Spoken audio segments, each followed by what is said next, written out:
Alright, so we're back with another PalFish video.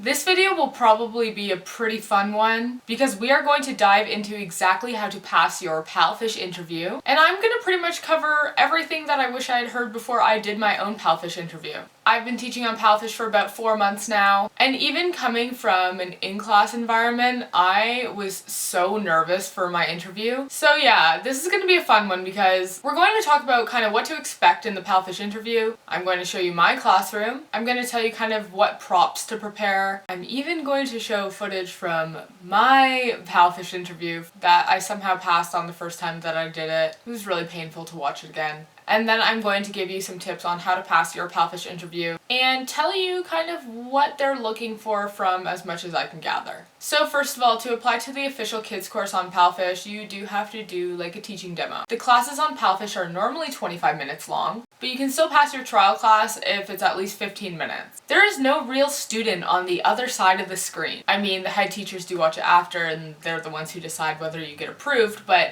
yes, but there's no student sitting there in front of you. So that can make it obviously kind of uncomfortable if you're asking somebody a question and then having to respond as if a child is responding to you. You have to assume that the child is 5 years old with no English speaking level, so a complete beginner. So after you kind of put your application in and you are waiting for your interview, you're welcome to enter the class beforehand and take a look at all of the slides, so you know exactly what lesson you will be teaching. If you go in a day before your interview, which I really recommend that you do, then they're not watching you on the camera. You're welcome to just browse through the slides and practice, but I am going to show you the slides that I did for my interview in just a minute here. Before you even get started, you do have to have a teaching background. So my background was different before. I've been moving around a lot, but when I did start, I made it out of construction paper and then I printed some things off and I put Teacher Ray, and then I put a globe and kind of like some teaching materials. It doesn't really matter what your background is as long as it looks like it's kid friendly, it's colorful, looks nice. But your background does have to have the PalFish logo on it, so make sure to print that out, or if you don't have a printer and you're a good artist, then you can draw one yourself and just stick it on your background. So the way that we kind of run our YouTube channel here is, more laid back, and I'm kind of talking to you as if you are a friend right now, whoever is watching. But when I was doing my interview and when I'm teaching either in class or online, I'm talking to smaller kids, so I speak in a very different way. A really important thing to know is that when you're teaching ESL learners, you have to speak slowly, which I am not doing right now. If I'm speaking to a 5-year-old with no English speaking level, I'm obviously going to talk a lot slower. While teaching on PalFish, you have to wear a blue shirt. You might be able to tell that underneath this sweater I'm wearing a blue shirt. It's because I was teaching on PalFish all this morning. But for the interview, if you don't have a blue shirt, you don't have to wear one. I wore a pink shirt. I wore like my favorite Hello Kitty shirt. I love Hello Kitty, so I had one. But yeah, try to wear something colorful. If you have a red shirt, if you have a green shirt, it's probably better to just wear that for the interview as opposed to wearing like a white or gray shirt or whatever. So definitely before you do your demo, you're going to want to take a look at all of the slides and make sure that you're super familiar with them. At the bottom of the screen, you're going to be able to see TG, which means Teacher's Guide, and it will tell you exactly what to do on the slides. This will be true for your duration of teaching English on PalFish. There's always a teacher's guide at the bottom of the screen, so you're always going to kind of know what to do with the student. But even still, 4 months in, I always go in the night before and I make sure that I know the lesson content I'm teaching for the next day. A couple things that you definitely need to know before you get started in preparing for your PalFish interview are that your demo needs to be between 15 minutes and 30 minutes long. I say just aim for 25 minutes because that's how long a regular PalFish class is. You should really know the content that you're teaching before you do it, so you should practice. And you also need to have props, so this is why preparing is really important because you can get props specific for the lesson. My trial was the Hello Monkey trial, so there's a monkey and a dog and a cat and a fish, but I just went and got a monkey prop and a dog prop, and then I used the filters, which are similar to like Snapchat filters, to cover the monkey and the fish. I spent all of like $2.50 on my props for the interview. If you're already at the point, maybe your interview's tomorrow or you're preparing for it beforehand, I'm about to show you my classroom as it is right now, and then we're gonna go through some slides and kind of how it works, so yes, let's get into it. So this is really funny because as you can see, I'm actually doing it in my kitchen. I recently moved, so this hasn't been my setup since the beginning. I used to have a way more colorful setup. But you really don't need anything that spectacular to teach on PalFish. And I guess that's why I think it's such an easy platform to teach on, because you really don't need a lot. This really goes to show it doesn't really matter that much, considering I've been teaching for the last couple weeks on this and have gotten no complaints. So I have Teacher Ray, and then a little Totoro, and then I have the greetings and the days of the week, months, I don't have months of the year anymore. But you can't even really see that part anyway. I don't know why I even did that, I know better. But yeah, you'll only really see this behind me, the Teacher Ray and Hello PalFish. You're meant to have a logo that's visible as well, but I don't have one currently, so we're just gonna go with this background for the sake of this video. Then I have my vlogging light that I was just using to film this YouTube video, and I usually turn it on, considering sometimes I teach at like 5 in the morning, the sun isn't up yet. And then on this block here, I'm going to mount my phone so that I don't have to be holding it in one hand, and then I have some props here as well. Alright, so here we go. I just put my light back on, and I'm basically going to show you what I do, my very makeshift version of being a bit nomadic and having to do this job basically anywhere I'm staying at the time. So I take like this wooden thing, and I have a strap for my phone, which you can invest in for what, 25 cents? Or, you know, get something like get a pop socket or something to mount it on the back of the computer. Some people have really great setups. I don't right now. So I just mounted this to my phone, and then I'm just gonna place it right here and do my mock trial class for you guys here and kind of show what I would do. So right now I have the PalFish app open, and if I had the appointment coming up, so I have other appointments right now, but usually you would just go through and I would enter the classroom. Luckily this student isn't coming on till tomorrow, so he's not gonna see me right now. But basically it's gonna show up like this. So that's me right there, and that's my student right there. In your case, for doing the interview, you will not have a student there, and obviously I don't either right now because he's not online. And I'm just gonna place it right here. You're going to have to spend the first 20 seconds of your class explaining who you are and then teaching your kid how to circle it. So for me, that was really confusing. I had no idea what they were asking me to do there. But basically, since it's an interactive app on the screen, they can circle things. So say you were like, circle the nose. They can take their finger and circle the nose on the screen, and you will see it on your screen. So before you even start your demo class, you're going to teach your kid how to do that. Now pretend that I am wearing something more colorful, and I have my headset on, which is not necessary, but I wear one anyway. So the beginning of your class will be introducing who you are and how to circle it. So I would do a little something like this. Hello, PalFish. I'm Teacher Ray. I'm from Canada, and I used to teach English in Cambodia.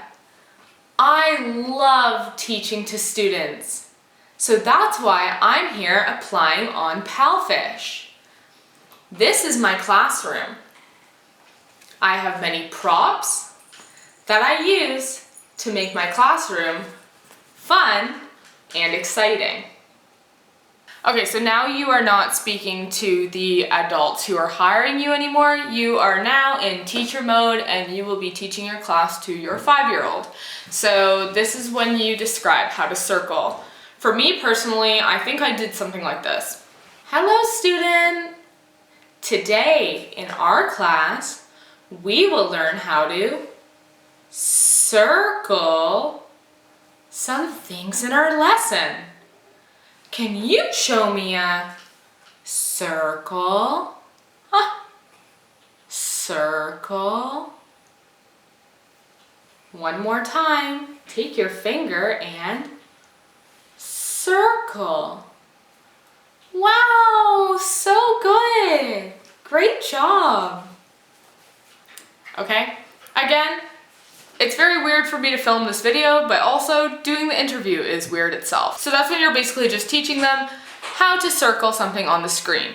Of course, no one is going to be on the other side of the screen showing you a circle, so you could just make a circle yourself and then basically congratulate yourself. Now we're gonna go through a couple of the slides that I had to do through my trial. So once they've successfully learned how to circle, then you can move to the next slide. I'm going to go through the Hello Monkey trial here, so if this is your trial, you're in luck. I think that at one point all of the trials were Hello Monkey, and I'm not sure if they are anymore, so correct me if I'm wrong. But regardless, whatever trial that you do, the first slide is going to be a little something like this. So you drag your picture and your student's picture, which won't move because there's no actual student there, into the little faces, and then you sing the hello song. So you just click the little play button at the top of the screen, and you can use a filter to put a little microphone on your face. When I did my trial, I actually had a microphone, or you can use one of your props and pretend that it's a microphone as well. So just sing along, and then after, say hello. Hello! How are you? Use lots of actions to make sure that the student is engaging and that you are receiving their engagement. The next slide will be the introduction to whatever trial you're doing. So we can say, now we're going to read a story. Hello, monkey. Monkey. I had a monkey prop in my trial. Ooh, ooh, ah, ah. Monkey. Okay? Try to make the kids laugh as much as you can, even though there's not a kid there. In real life, when you put the monkey filter on, or if you have a monkey prop and you do something funny, they're going to laugh and they'll probably want to book you. So you can go through to the next one. That's another singing. So learn the words to the song. This is why it's important to study beforehand. And do TPR, which is total physical response, which just basically means use a lot of body language. So what is this? It's a nose. What are these? They are eyes. You get the gist. So I'm pretty sure that you played that song twice. Again, at the bottom it shows TG, so that is your teacher's guide and it will tell you exactly what to do. Then the next couple of slides, it will tell you again exactly what to do. Paul finds a piece of paper on the ground and it says nose. There is a nose on the paper. Now, throughout the lesson, you are going to want to give stars. And this is true for when you're teaching PalFish always. You have 5 stars to give throughout your entire class, so use them wisely. And they're there to congratulate the kid when they're doing something properly or they say a word properly. When you are doing the trial lesson, the star won't pop up. When you're doing an actual PalFish lesson, the star is huge. It will brighten up the whole screen and make a noise. But I would just make it obvious to the people on the other side of the screen that I am pressing the star. So I'd say, wow, you get 1 star. And make my click really obvious so they see that I'm using that feature. Now a dog comes in, a cat comes in. So throughout these parts, I would have props for this specific lesson. And ooh, here comes a dog. But I don't have one right now. So you can also use the filters on here, which you're supposed to do throughout the trial lesson. Yeah, and make use of them. So if the cat comes in, put on the funny little cat filter. Meow. Cat ears up, kids laugh. So then the same thing with mouth. You just guide them through, make sure that they touch their mouth. Then if fish comes in, you can put the fish filter on. The point is to try to use as many filters and do as many funny things that you possibly can. Then we get to a slide that has a little clapping symbol, and even the teacher's guide reads, show me your hands. Let's clap and say eyes. Eyes. And of course, again, I'm speaking very quickly through this, but just trying to throw in as many tips as possible. Now, this is when it gets kind of funny because there's a whole bunch of interactive things that are meant to happen in this trial that without a kid, you just simply cannot do. So there's one little fun one where you hit a hammer and or the kid is supposed to hit the hammer and you say mouth, and then they hit the mouth. So throughout this part of the trial, I would say mouth, mouth, click, mouth. Take your finger, click the mouth, mouth. But then of course I just click it myself because there's no one else clicking it on the other side. And then of course, lots of congratulations. Be so happy, be so energetic. I've been teaching all morning and I'm exhausted right now making this video. But when I am teaching, it's like, wow, yes, that was amazing. You get a star, well done.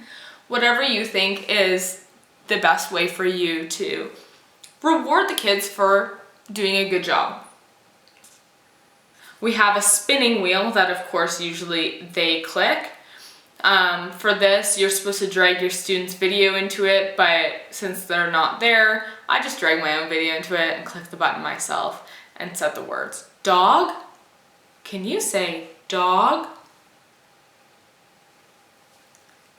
And so on. And then there's another acting part where you drag your own video into it and you act some things out. So what am I touching? What is this?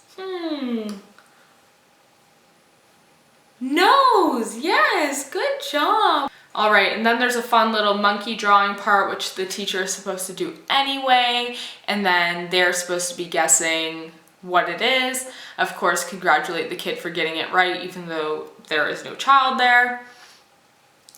And then the last two slides are always going to be the same when you get accepted to the Official Kids Course. So the second last slide will be all the lessons that you learned. So again, get the student to repeat all the words. So circle the nose and say, what is this? You can pretend that sometimes they're getting it right and sometimes they're getting it wrong. But of course, like I said, the people who are watching this are really trying to just make sure that you are energetic, that you're available, that you have a background, that you're utilizing your props, and that you understand how to basically switch between the slides and tell the kids that they're doing a good job. So the things that you really have to remember out of this is to make sure to give 5 stars always and use TPR, aka total physical response. Use lots of body language, have lots of fun. I'm going to throw in a couple videos of my trial and really how energetic I was. I messed up a couple times too, and I know a lot of people are worried about that, so I'm going to show that here too, just so you know that we're all human. I find that people really freak out about something going wrong in the interview or in the demo. And my biggest piece of advice is to not worry about it. I'm going to show a clip here from when something didn't work out for me, and again, I got approved right away. Can't put my video inside. Oh well. We're gonna sing anyway. So yeah, obviously in that moment I was like freaking out. I was worried that I wasn't gonna pass. Circle. Okay, circle. Good job. I'm completely freaking out because at the time, and I usually do if you've watched my other videos, but have acrylic nails on and I could not do a circle on the screen, like a proper circle. Now I can. And I'm like, oh my goodness, these people are going to think that I don't know how to draw a circle. It looks like a triangle. But again, I passed right away. It's completely fine. They just want to make sure that you have the high level of energy and that you kind of have a gist of the slides. I was so scared during my interview that I was like just taking all my energy out in happiness. If my fake student did something properly, I'd be like, woo, yeah, you got a star! Mostly because I was really nervous, but I think that the people watching it were probably like, wow, this girl's pretty enthusiastic. So if you are nervous, just try your best to channel it into positive energy and smile as much as you can. I'm going to be making a few PalFish videos here, so make sure that you stay posted so that you can check those out. And good luck and happy teaching.